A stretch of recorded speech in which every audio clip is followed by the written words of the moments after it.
அன்பானவர்களே, தேவனுடைய வார்த்தையை ஆவலோடு எதிர்பார்த்து கொண்டிருக்க உங்கள் ஒவ்வொருக்கும் தேவனுடைய நல்ல ஆலோசனையின்படி அப்போஸ்தலர் புஸ்தகத்திலிருந்து நாம் தியானித்து வருகிறோம். அவருடைய கிருபையினாலே கொடுக்கப்பட்டதான திவ்ய வெளிச்சத்தின் அடிப்படையில் சொல்லப்படுகிற தியானிக்கப்படுகிற வார்த்தைகளை கவனமாய் கேட்டு உங்கள் இருதயமாகிய பலகைகளை எழுதி வைத்துக் கொள்ளுங்க.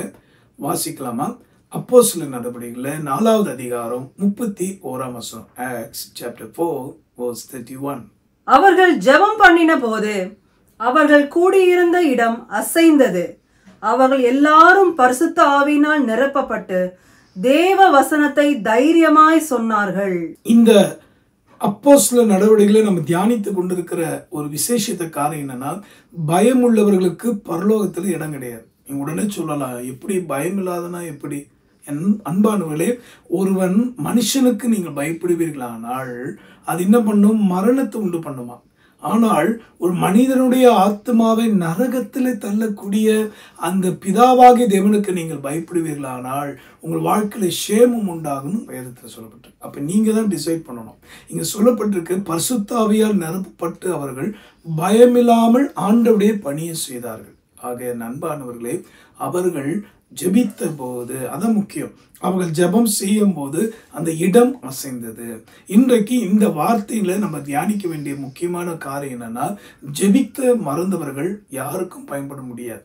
நீங்கள் பயன்படுகிறீங்கன்னா ஜெபித்து கொண்டிருக்கிறீங்கன்னு அர்த்தம். ஆக இன்னைக்கு ஒரு தீர்மானம் எடுங்க. எக்காரணம் கொண்டும் எந்த சூழ்நிலையிலும், அது ஒருவேளை உங்கள் வீட்டு காரியமா இருக்கட்டும், அல்லது பிள்ளைகளுடைய படிப்பு காரியமா இருக்கட்டும், திருமண விஷயமா இருக்கட்டும், ஊழியத்துக்கு அடுத்த காரியங்கள், ஒருவேளை ஊழியத்துக்கே ஒரு சின்ன காரியமா பொருட்கள் வாங்கணும்னு நினைச்சா கூட தயவு செய்து செபிங்க. கர்த்தருடைய கைடன்ஸுக்கு காத்திருங்க. இன்னைக்கு நிறைய பேருடைய வாழ்க்கையில பார்த்தீங்கன்னா வேதனைக்குரியவர்களா இருக்கிறாங்க. ஏன்னா அவங்க கர்த்தர், தேவனாகிய கர்த்தர் கொடுத்த ஊழியத்தை ரொம்ப நேசிக்கிறாங்களே தவிர அந்த ஊழியத்தை கொடுத்த தேவனை நேசிக்க தவறிட்டாங்க. அதனாலதான் அழைப்பே இல்லாம, தேவனுடைய வழிநடத்தலே இல்லாதபடி தங்களை வெளிப்படுத்தி கொள்ள வேண்டும் அல்லது ஏதாவது ஒன்று செய்யணும்னு சொல்லிட்டு இங்கே அங்கே என்று சுற்றி திருகிறவர்களா இருக்கிறாங்க. தயவு செய்து நான் சொல்ற பாயிண்ட் கவனிங்க. நீங்க அழைக்கப்பட்டவர்களாக இருந்தாலும், ஆண்டவர் உங்களுக்கு ஊழியத்தை தரிசனம் பாரம் கொடுத்திருந்தாலும், ஏற்ற காலத்தில் உயர்த்தும்படி பலத்த கரத்துக்குள் அடங்கிருன்னு 1 பேதுரு 5ஆம் அதிகாரத்தில் படிக்கிறோமே, அதை என்னைக்காவது மனசுல வச்சிருக்கீங்களா? இன்னைக்கு அழைப்பே இல்லாத இடத்துல எனக்கு இப்படியாக ஒரு நடத்துதல் வருகிறது, அப்படியாக ஒரு வழி நடத்தல் வருகிறது என்று தங்களுடைய விருப்பத்தை, தங்களுடைய மன விருப்பத்தை நிறைவேற்ற துடிக்கிறார்கள். ஆனால் அந்த நாட்கள் அப்போஸ்தலர்கள் என்ன பண்ணாங்க? ஜெபம் செய்து, அவர்களோட ஒருமனப்பட்டு ஜெபம் செய்து இருந்தபோது அந்த இடம் அசைந்தது. இன்னைக்கு நீங்க வாழ்ந்து கொண்டிருக்கிற நகரங்கள், நீங்கள் ஊழியம் செய்து கொண்டிருக்கிற அந்த தேசம் அசைந்து கொண்டிருக்கிறதா? நான் சொல்வது கிறிஸ்துவுக்கு நேராக திருப்பப்படணும். என் அன்பானவர்களை, தயவு செய்து ஊழியத்தை பார்க்கலாம், ஊழியத்தை கொடுத்த கர்த்தரை நேசிக்க கற்றுக்கொள்ளுங்க. அதனாலதான் இங்க சொல்லப்பட்டிருக்கு, தைரியமா பிரசங்கித்தார்கள். நீங்க நிறைய இடங்களை பார்த்தீங்கன்னா, சில தேசங்களில் ஏற்பட்டு இருக்கிற அந்த பொருளாதார நெருக்கடியை பார்த்து பயந்து போயிருக்கிறாங்க நிறைய பேர். அந்த பக்கமே வேண்டாம்ப்பான்னு ஒரு பெரிய கும்பிடவே போடுறாங்க. அந்த அளவுக்கு இன்றைக்கு பொருளாதார வெளிச்சி. காரணம் என்ன? pride brings poverty.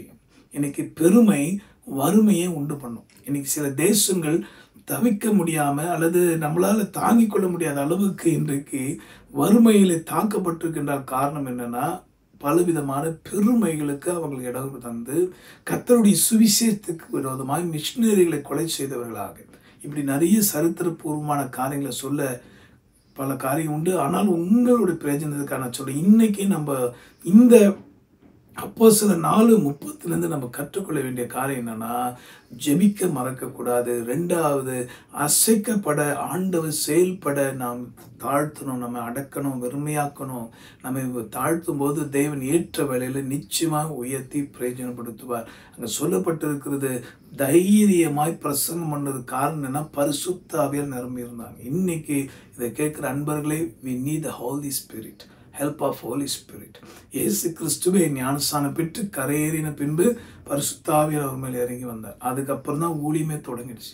இன்னைக்கு உங்க வாழ்க்கையில சோர்வுக்கு காரணம், பலவீனங்களுக்கு காரணம், சந்தேகங்களுக்கு காரணம், இயேசு செய்ய சொன்னதை மட்டும் செய்யாதபடி எல்லா வேலையும் பண்றாங்க. இன்னைக்கு அநேகர் விரோதமாய், கர்த்தருடைய வார்த்தைக்கு விரோதமாய், தேவனை அபிஷேகம் பண்ணப்பட்டவர்களுக்கு விரோதமாக செயல்படுறாங்க. காரணம் என்னன்னா, இங்கே சொல்லப்பட்ட வார்த்தை அவங்க வாழ்க்கைக்கு சம்பந்தம் இல்லாமல் வாழ்கிறாங்க. அந்த பரிதாபத்துக்குரிய கிறிஸ்தவர்களுக்காக நான் சொல்கிறேன், தயவு செய்து மனம் திரும்புங்க. இந்த வார்த்தை உங்களுக்கு ஒவ்வொருக்கும் உரியது. நீங்களும் நானும் முதலாவது தேவ ஆவியாக நம்மை நிரப்பும்படி வாஞ்சிப்போம். வாஞ்சையும் தவனமுள்ள ஆத்மாக்களை கத்த நிரப்புவான்னு சொல்லப்பட்டோம். அந்த வாஞ்சே இல்லாதவங்களை எப்படி கத்த பயன்படுத்த முடியும்? ரெண்டாவது, அதுக்காய் காத்திருப்போம். மூன்றாவது, தேவன் நம்மை எடுத்து பயன்படுத்தும்படி அவர் கையில் முற்றிலுமாய் சரணாகும். கடைசியாக, எந்த சூழ்நிலையிலும் ஊழியத்தை அல்ல, ஊழியத்தை தந்த தேவனே முதலாவது முழு மனதோடும் முழு இதயத்தோடும் முழு ஆத்மாவோடும் அன்பு கூறுவோமா? இந்த ஆலோசனைப்படி நடப்போமானால் நிச்சயமாய் நீங்கள் இருக்கிற இடம் அசையும். வரப்போகிற நாட்களில் பூமி அதிர்ச்சிகள் பலமாக வரப்போகுது. இந்தியாவை மாத்திரமல்ல, உலகத்தின் பல நாடுகளை தாக்க போகுது.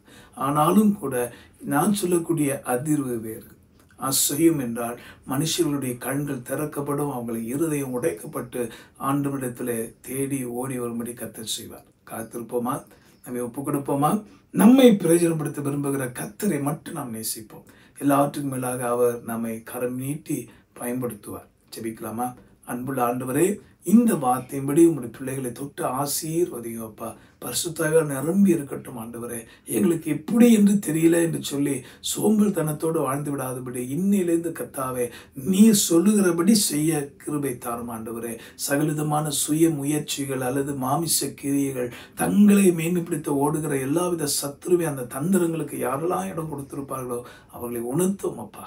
இந்த வார்த்தை கொண்டு அவர்களை திருந்தி வாழட்டும். அவர்களே நீ பிரயோஜனப்படுத்த விரும்புகிறீர் ஆண்டவரே. இந்த நாளிலும் கூட சொல்லப்பட்ட வார்த்தையின்படி ஒரு இடத்துல கூடின போது அசைந்தது, ஜெபித்ததுனால அசைந்தது. அந்த ஜெப வல்லமையை தாரும் ஆண்டவரே. ஜனங்களை தெய்வம் பக்கம் திருப்புகிற அந்த வல்லமையை தாரும்.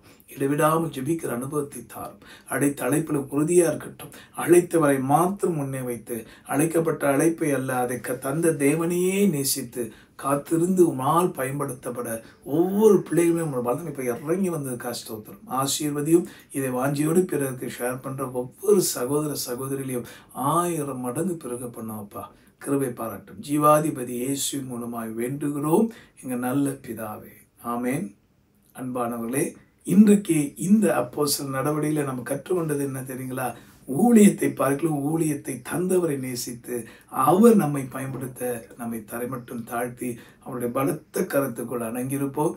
நிச்சயமாய் உங்கள் ஜபத்தினால கர்த்தர் தேசங்களையும் கிராமங்களையும் பட்டணங்களிலும் அசைப்பார். அது நிச்சயமாய் நடக்க போகிறது.